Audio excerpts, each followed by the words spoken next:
Ok, bueno, entonces el día de hoy, ajá. Entonces el día de hoy vamos a hablar de anatomía de los músculos extraoculares.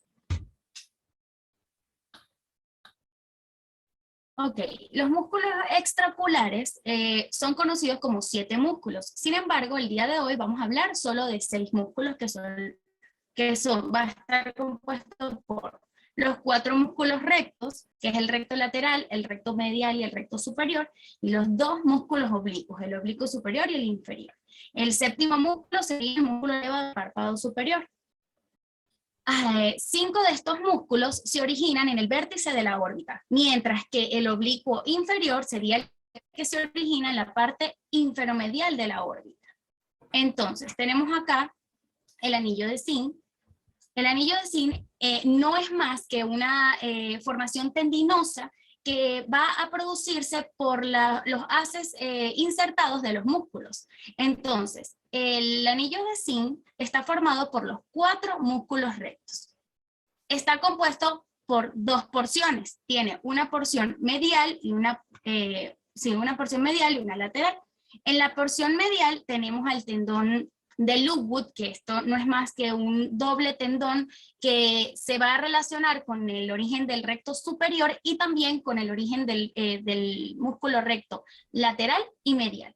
Y tenemos el tendón de zinc, que también es conocido como el tendón inferior, que va a estar relacionado con el origen del recto inferior y del recto medial y del recto lateral. En la porción lateral se va a insertar en la espina rectis lateralis, que se va a ubicar en lo que es la parte de la hendidura esfenoidal. Y está relacionada, perdón, con el músculo recto lateral y con el músculo recto medial. Para hablar un poco de lo que es el cono muscular, tenemos entonces que el cono muscular no es más que donde se va a localizar todas las estructuras que vienen desde el origen de los músculos rectos, ¿ok? Hasta su inserción. Y todo lo que va a estar dentro de él, que va a formar un cono. Entonces, en su interior encontramos el nervio óptico, la arteria oftálmica, los vasos y nervios ciliares, el nervio oculomotor, el simpático y el ganglio ciliar. Todo eso va a estar envuelto, además, por la grasa orbitaria. Ahora, para comenzar a hablar de los músculos, vamos a iniciar con los músculos horizontales. Los músculos horizontales son el recto medial y el recto lateral. El recto medial es el músculo más corto de todos, mide 39 milímetros de longitud. Okay. 39 milímetros de longitud.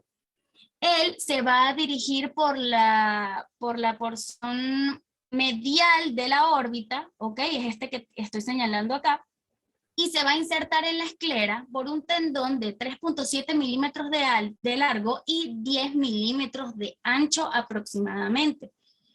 Él se inserta a 5 milímetros del limbo esclerocorneal y va a tener un arco de contacto de 7 milímetros.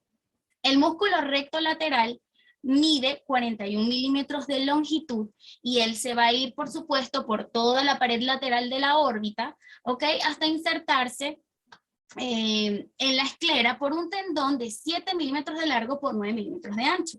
Se inserta a 7 milímetros aproximadamente del limbo esclerocorneal y tiene un arco de contacto de 12 milímetros. Ajá. ¿Qué es el arco de contacto? Que es muy, muy, muy importante. El arco de contacto es el lugar donde el músculo va a tomar contacto con el globo ocular, con la esclera, que esto sería la inserción fisiológica, y va a llegar a un punto donde se va a insertar propiamente en el globo ocular, que sería la inserción anatómica. Para continuar, vamos a seguir con el recto superior. El recto superior mide 41 milímetros de longitud. Se dirige hacia adelante, ¿ok? Hacia adelante y un poco hacia arriba y lateralmente. Y este va a formar con el, globo ocular un ángulo de 23 grados. con la mirada hacia adelante, con la posición primaria de la mirada. Él se va a insertar en la esclera de manera oblicua y va a través de un tendón que mide 6 milímetros de largo y 11 milímetros de ancho. Como él se inserta de manera oblicua, nasalmente, ¿ok? Se va a insertar a 7 milímetros del limbo y temporalmente, pues se va a insertar más atrás a 9 milímetros del limbo esclerocorneal. Él va a estar relacionado en la parte superior a él por el músculo elevador del párpado superior, con quien hace una estrecha relación, y debajo de él va a tener al oblicuo inferior. Tiene un arco de contacto de 6.5 milímetros. El músculo recto inferior mide 40 milímetros de longitud. Él se va a extender hacia adelante, ¿ok? Hacia abajo y también lateralmente. Es este que tenemos acá. Y forma un ángulo de 23 grados, igual que el recto superior. Se va a insertar en la esclera por un tendón que mide 6 milímetros de largo por 9.8 milímetros de ancho. Y también va a tener una inserción oblicua de 6.3 milímetros en su lado nasal y 8.4 milímetros en su lado temporal. Tiene un arco de contacto de 7 milímetros y va a estar relacionado con el oblicuo inferior que lo cruza transversalmente. Al cruzarlo transversalmente, van a establecer una íntima relación y van a formar un ligamento que se llama el ligamento de Lockwood. En cuanto a los oblicuos, tenemos el oblicuo superior. El oblicuo superior es el músculo más largo de los músculos extraoculares. Él se va a originar en el vértice del anillo de Sim, pero en la parte superior, arriba de él. Nace en el periósteo del cuerpo del efenoide y va a estar conformado por dos porciones. Va a tener una porción directa y una porción refleja. Pero a ver acá, esta sería la porción directa, la que viene del vértice y llega justo hasta la tróclea. Él se va a dirigir medialmente hasta alcanzar la tróclea. Mide 40 milímetros de longitud. El tendón va a cambiar su dirección una vez que pasa la tróclea, que se convierte en la porción refleja, que sería esta que viene por acá. Y una vez que pasa la tróclea, va a formar un cordón de 1 o 2 milímetros, que luego se va a dirigir hacia atrás, ¿ok? Y se va a insertar posterolateralmente, por debajo del recto superior. Forma un ángulo de 54 grados y se inserta debajo del músculo recto superior. Tiene un tendón de 11 milímetros de ancho y un arco de contacto de 7 a 8 milímetros. La tróclea, que es lo que mostré previamente, es una diferenciación de la vaina del oblicuo superior. Formación fibrocartilaginosa que va a tener una forma de U. Aquí, bueno, no se aprecia muy bien, se veía mejor en la otra foto, que es esta que tenemos acá. Y mide 4 milímetros de ancho por 6 milímetros de largo. Esta tróclea va a estar ubicada en la fosita troclear en el hueso frontal.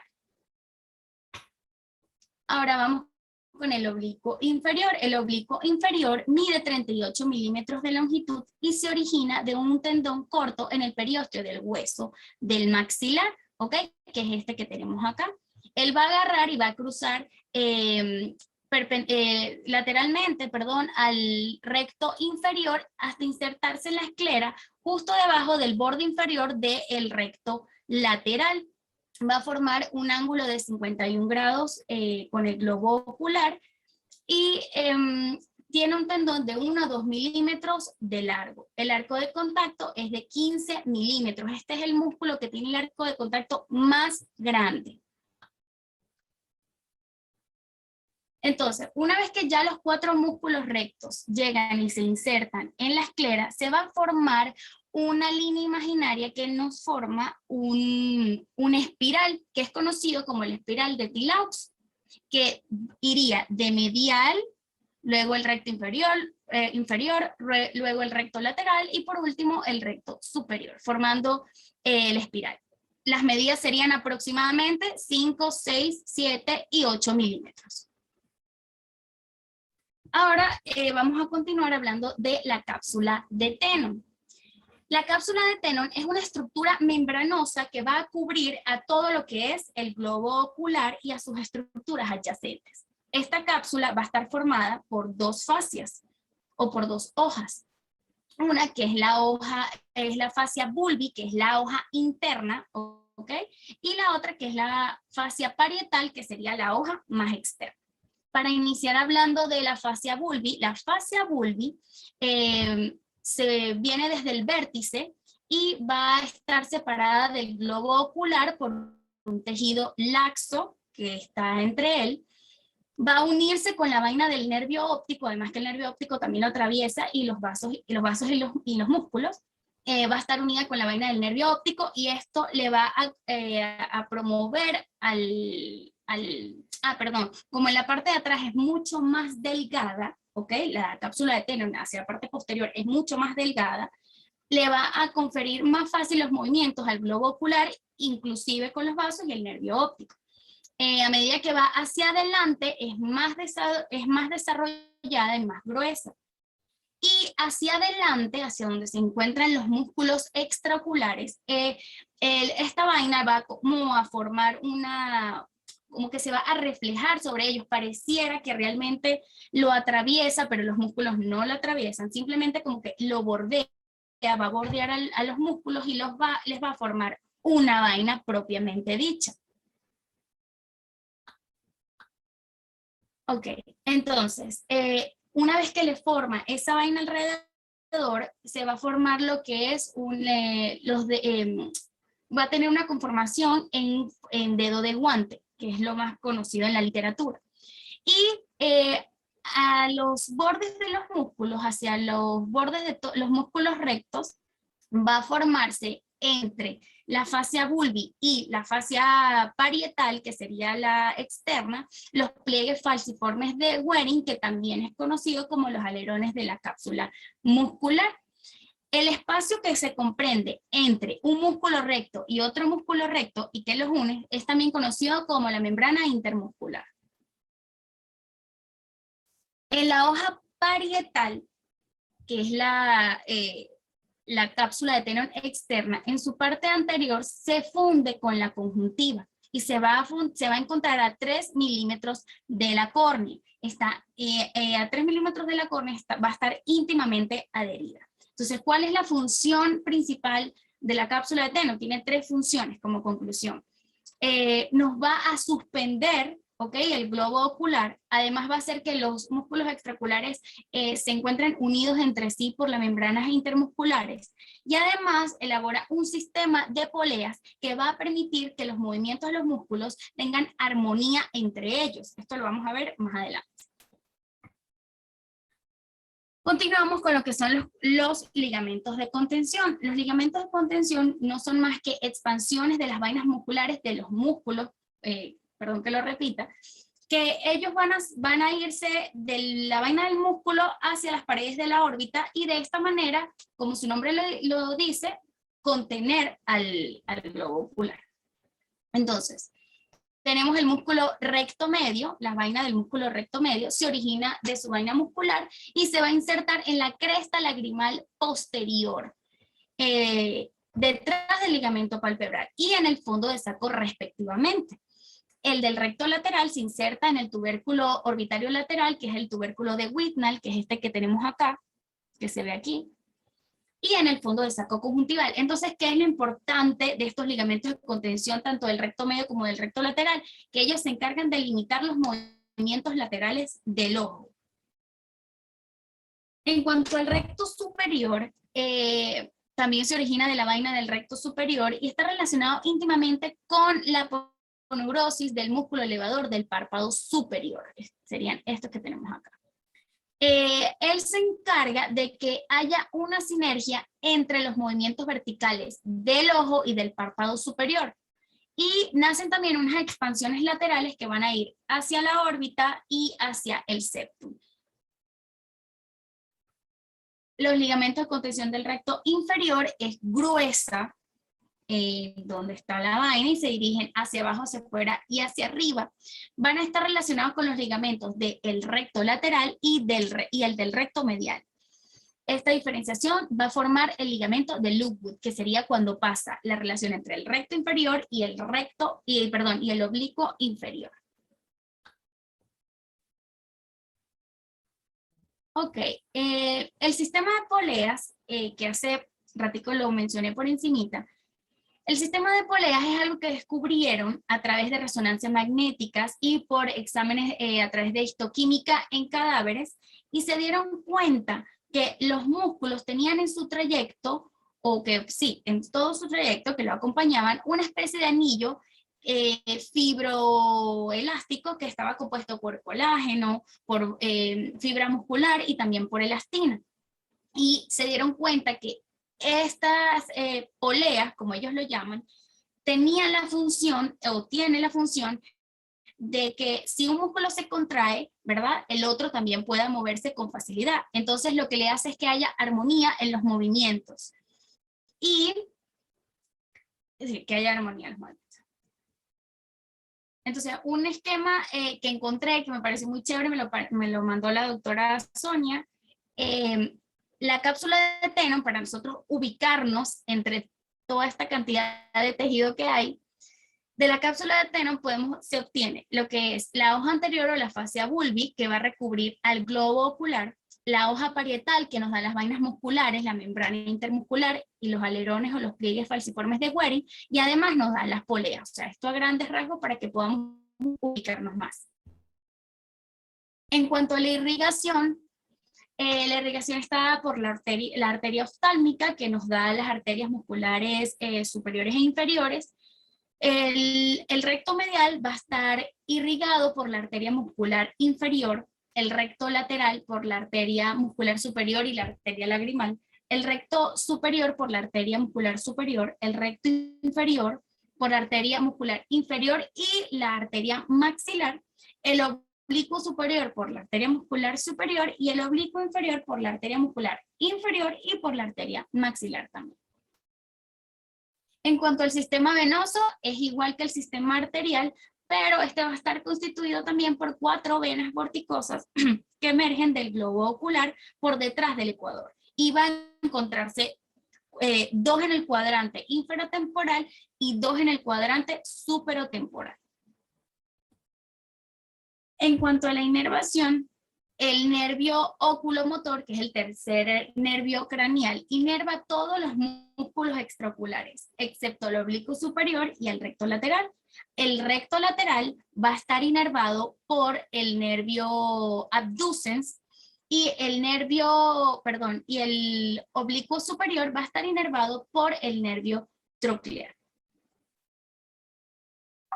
En cuanto a los exámenes que se podrían indicar para los pacientes que se sospeche de estrabismos, se pueden indicar tomografías y resonancias, más que todo en ectopias o ausencia de músculos, en traumatismos y en enfermedad de Gray. Entonces, aquí tengo una tomografía en un corte axial, un corte coronal y un corte sagital. En el corte axial vamos a ver el nervio óptico, el recto medial y el recto lateral.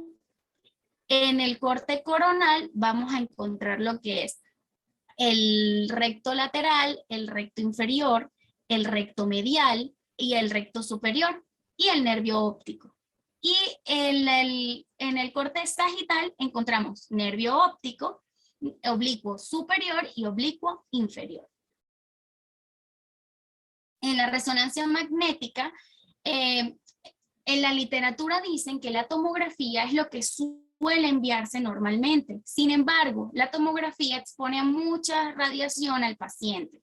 Ellos dicen que es mejor la resonancia magnética, pero la resonancia magnética es mucho más costosa y realmente la tomografía es de gran utilidad. Sin embargo, la resonancia magnética se manda a pacientes que tienen prótesis o que sufren de claustrofobia, que no pueden ser sometidos a tomografías. En esta resonancia vemos un corte, aquí vemos el sagital, vemos el recto superior, el recto superior, el recto inferior, el nervio óptico, y aquí abajito, abajito, el oblicuo inferior. En este corte coronal encontramos el nervio óptico aquí, el recto superior, el recto inferior, el recto lateral, el recto medial, aquí el oblicuo superior. Aquí chiquitico, casi ni se ve, es el elevador del párpado.